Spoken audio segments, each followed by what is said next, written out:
ព័ន្ធពេទ្យយើងបានជួយសម្រួលការងារនៅឯមន្ទីរពេទ្យបង្អែកមិត្តភាពកម្ពុជាចិនសែនសុខយ៉ាងដូចម្តេចខ្លះតាំងពីផ្នែកចុះឈ្មោះផ្នែក OPD ផ្នែក IPD និងផ្នែកជាច្រើនទៀតនៅឯមន្ទីរពេទ្យទាំងមូលតោះសូមស្ដាប់វីដេអូនេះនៅក្នុងការចែករំលែកពីការប្រើប្រាស់ប្រព័ន្ធ System ពេទ្យយើងទាំងអស់គ្នាជម្រាបសួរខ្ញុំបាទឈ្មោះវិជ្ជបណ្ឌិតហុលតកបញ្ញាគឺជាប្រធានបច្ចេកទេសនៃមន្ទីរពេទ្យបង្អែកមិត្តភាពកម្ពុជាចិនសែនសុខ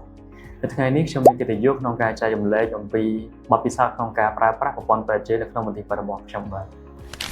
កាលពីមុននៅពេលដែលមិនទាន់មានប្រព័ន្ធនេះនៅក្នុងមន្ទីរពេទ្យយើងការងាររបស់យើងមានការមិនទាន់គ្រប់ជ្រុងជ្រោយទៅលើការកត់ត្រាព័ត៌មានឬក៏ការរក្សាទុកទិន្នន័យមួយចំនួនប៉ុន្តែបន្ទាប់មកពីមានប្រព័ន្ធនេះនៅក្នុងមន្ទីរពេទ្យរបស់យើងទិន្នន័យទាំងអស់ត្រូវបានរក្សាទុកនៅក្នុងប្រព័ន្ធហើយការផ្ទេរឈ្មោះអ្នកជំងឺពីផ្នែកមួយទៅផ្នែកមួយមានភាពងាយស្រួលរហ័សហើយក៏ដូចជាអាចរក្សាទិន្នន័យនៅក្នុងផ្នែកនីមួយៗបានដូចគ្នាផងដែរជាពិសេសទៅទៀតទាក់ទងជាមួយនឹងការដែលយើងធ្វើរបាយការណ៍ប្រចាំខែគឺមានភាពសុក្រឹតងាយស្រួលនៅក្នុងការទាញយកទិន្នន័យចំពោះរោគវិនិច្ឆ័យរយៈពេលស្នាក់នៅព្យាបាលនៅមន្ទីរពេទ្យក៏ដូចជាឱសថដែលបានផ្ដល់ដល់អ្នកជំងឺដែលវាធ្វើឲ្យយើងចំណេញពេលវេលានៅក្នុងការដែលយើង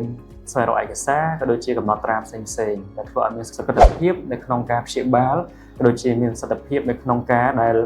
យើងប្រើប្រាស់ថ្នាំទៅលើអ្នកជំងឺផងដែរក្រៅពីនោះទិន្នន័យផ្សេងៗទៀតដូចជាផ្នែកអងវិទ្យាសាស្ត្រដូចជាផ្នែករូបភាពវិទ្យាសាស្ត្រមានអេកូមានដូចជាវិទ្យុសាស្ត្រ X-ray ជាដើមរូបភាពទាំងអស់នោះក៏បានរក្សាទៅក្នុងប្រព័ន្ធពេទ្យយើងដូចគ្នាដែលធ្វើឲ្យការតាមដានអ្នកជំងឺពីការពិគ្រោះ